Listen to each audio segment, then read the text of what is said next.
In today's video, we're going to talk about a controversial subject, and that is orthotics.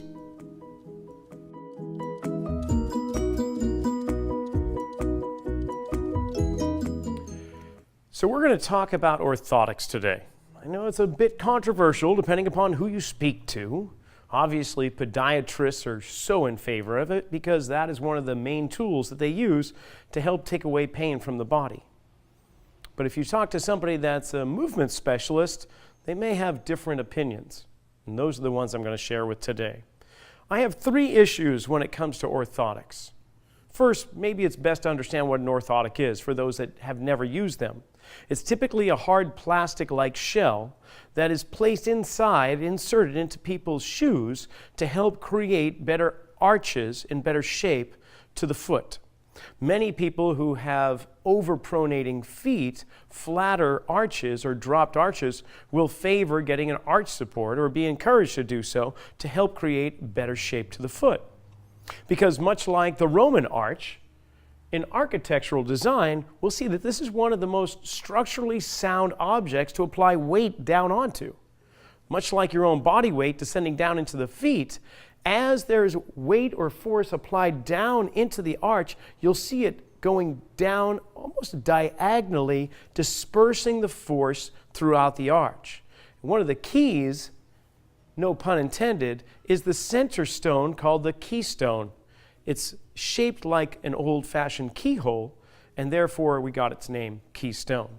Now we have 3 arches in the feet. The first is the one that everyone's quite familiar with, the medial arch. It's on the inside aspect. And for that, the keystone is the talus bone.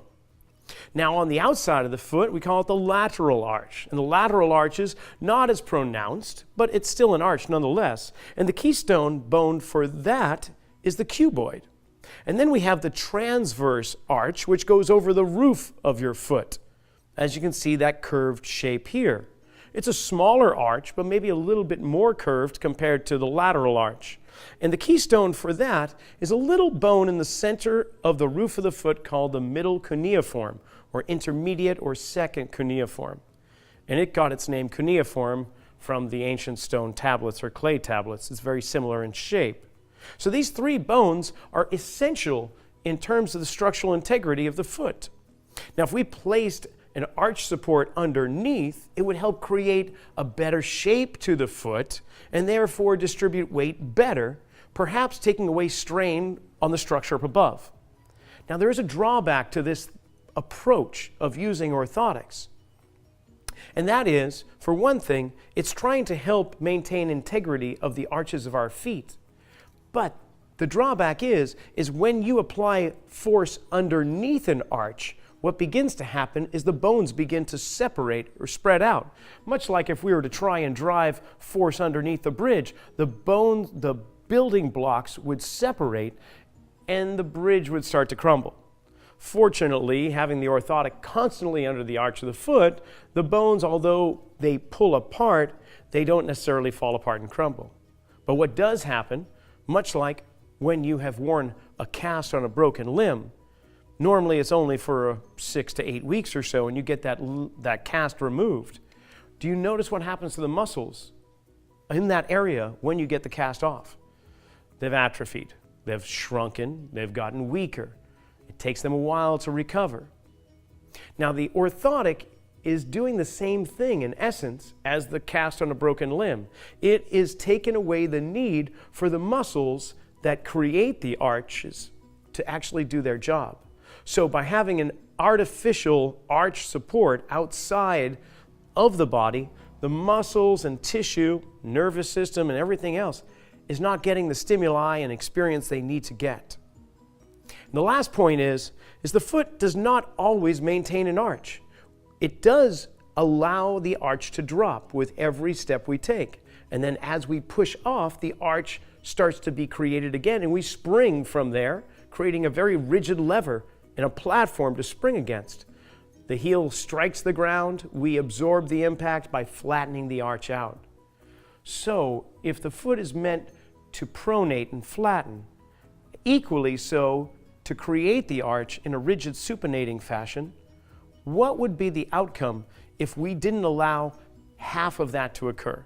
If we kept the arch underneath the foot and not allowed the absorption of impact to occur on the foot and create a chain reaction up through the body, might we start to see other issues start to prevail?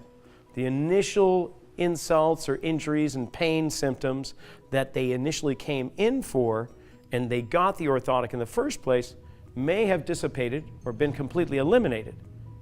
But now we might start seeing something else occur.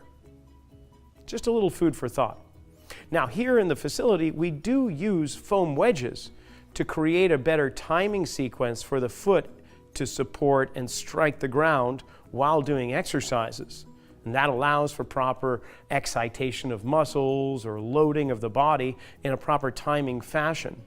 But we don't ask them to keep those wedges under their feet every step they take. It is a corrective measure that hopefully is just temporary until the body understands what it needs to do. Many people wear orthotics for years and years and years. And the thing is, their body has changed over those years, but the orthotic hasn't. So what is that going to do also? Just some food for thought.